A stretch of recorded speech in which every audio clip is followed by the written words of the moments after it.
Nüüd ma natukene kõnele ligimpealt Rõuge muinastalust Hindest.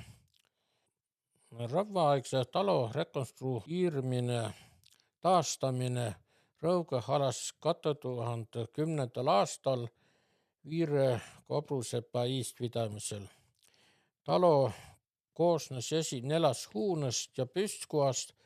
Majo iiskuju võet Rõuge viikingiaegsit Liinamäelt ja ka asulakotuselt, ümbrikaudsist maadest ja etnograafiast.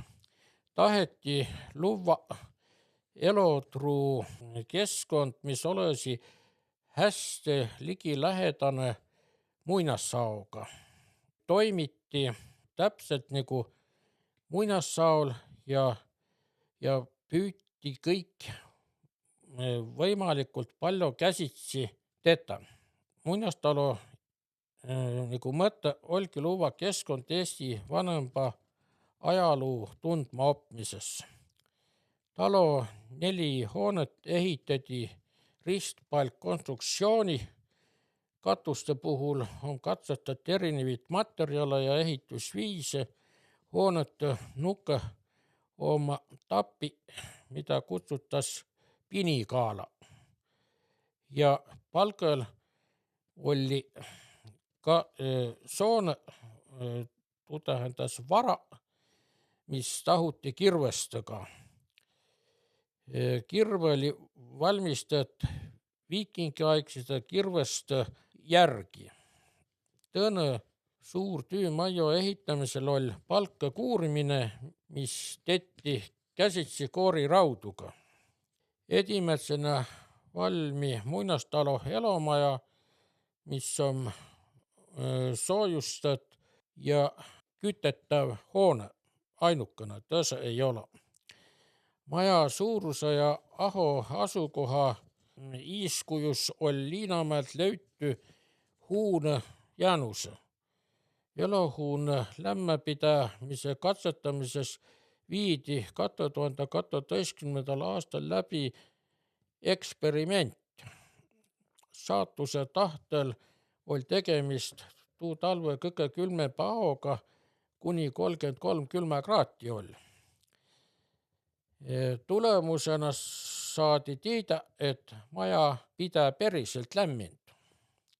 Kuuselatest püstkota kasutades suveköögina.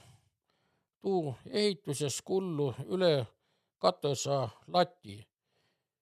Tuujas, et lati ilmastikule parempale vastapjääsi, kooritina täys ulatuse ja alumise otsa palutati. Ka laut on olema, koh hoiatas koduelaid. Vinkikjaol kasvatati sammu elajad, keda tämpätselgi päeval. Lehmä, lamba, kitse, tsia, hobõse ja kana. Huune katus on valmistatud kuuseroigastest ja tihendatud kõotohoga. Laudai on roikist ja vitsest punud eläjaaid. Ainukene puitpõrmanduga hoone muinastalo on ait. Ait ehitati maapinnast korgempale, et olesi hää tuulutus põrmandul ja kaitsa maapinnast tuleva niiskuse eest. Tuulu parempa tingimus söögiainide ja rõivide säilimises, ei lää rõskes ja ei kopida. Huune katus on tehty pilliruust, mida ümbruskonna olevide järvi peal löydus piisavalt. Hoone on lukustatav kadalukuga. Tuu tähendas, et ilma võtmalta, eks. Sepikoha ehitusel peeti silma metallitüüd, koh temperatuuri läheva üle 1000 kraadi. Tuujaos ehitati sinna puitkarkassi peale savist ääs, mida võis lõõtsa abil õhku suunata kuumuta rauda sepistamises kui ka valamises pronksi ja hõpet.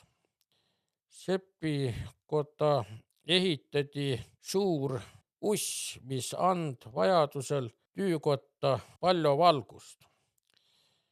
Sepiga kõrval ravvasulatamisaho on tehty mitu ravvasulatamiskatset, millest edukambas osutu kõrd, kui saadi 1,5 kilo tuurrauda. On kah üks väikene maja, Pakktaro, on endise aegse puupakust õõnestat mesilase taro. Mesilase ehitase käre õkva puuõõnda tegeva samamoodi loodusõhki. Säänseid tarosid kasutati enne kaasaegsete tarode leiutamist. Põhja-Euroopa naati mett korjama juba kiviajal üle 200 000 aasta tagasi. Mesi oli tuul aega haruldane maius ja oluline looduslik makkaasi. Lisaks kasutati mõdu ehk siis õlle valmistamises. Tuu oli kääritud juuk ja ütsmi esivanempide pidolava vanempid alkohoolsid juuk. Mesiläisi ei ole mõistlik koha peal seka.